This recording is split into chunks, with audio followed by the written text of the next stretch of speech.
Om.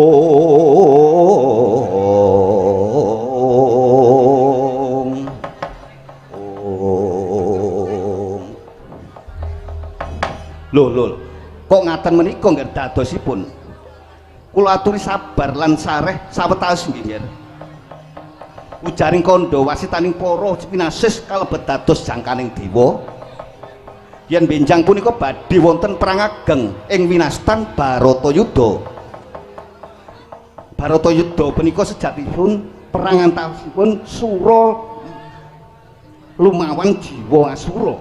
Sura tegesipun watak utawi budi ingkang asor lan awon. Dene Asura punika watak utama. Nggih anak Prabu. Wiwit dumadining titah ngantos benjang akiring jaman tansah wonten kawula ndardah rebat unggul ing antasipun jiwa Sura lawan jiwa Asura. Pandhawa menika rayi paduka piyambak lho nggih. Tur dasaripun para Pandhawa menika tansah ngagungaken dumateng raos kamanungsan, sengsem dumateng kautaman. Pramila nggih. Mugi kepareng menggalih tuna badinipun ngajab perang gegemburan. Rama Prabu paduka kula suwun rawuh menika namung kula suwuni pangestu saha ngrencangi tekad kula. Mboten malah ngendhoni kados mekaten mriku. Sekedhap nggih. Kula ngendhoni nggih mboten, ngencengi nggih mboten. Kula menika namung ngaturi tetimbangan dene pundi ingkang kapiji saha kapilih sumangga Purbawasisa wonten astanipun anak Prabu Duryudana. Awit tiyang gesang menika namung pilihan kok nggih. Tegesipun manungsa dimenangake nemtokake pilihan anut pamawas lan kadiwasanipun piyambak-piyambak.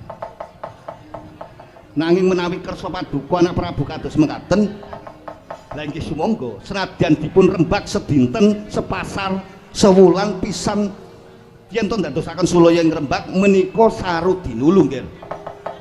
Kanjeng Rama panjenengan menika bebasan wong keplok ora tombok yen nganti ana bobol bara ting kahanan.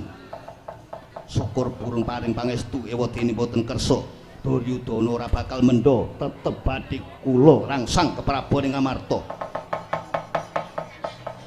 Duh kula putraning sun sira iku wis wanci.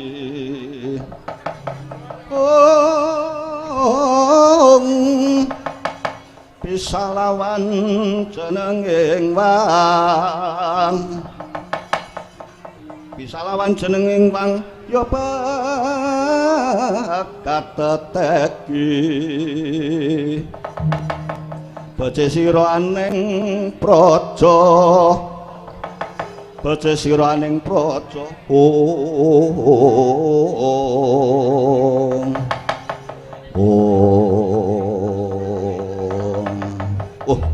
Nggih. Yen paduka ora luntur ing pitutur, ora mendha ing wewarah utama. Mongso bareng nggih. Nanging batos kula mboten mentala. Pramila kula nyuwun pamit nggih.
prentahna para kadang Sata Kurawa sarta para wira tamtana senopatining praja supaya sikap siagane ngayuda pamane ngurep perang bedah ing praja Ngamarta.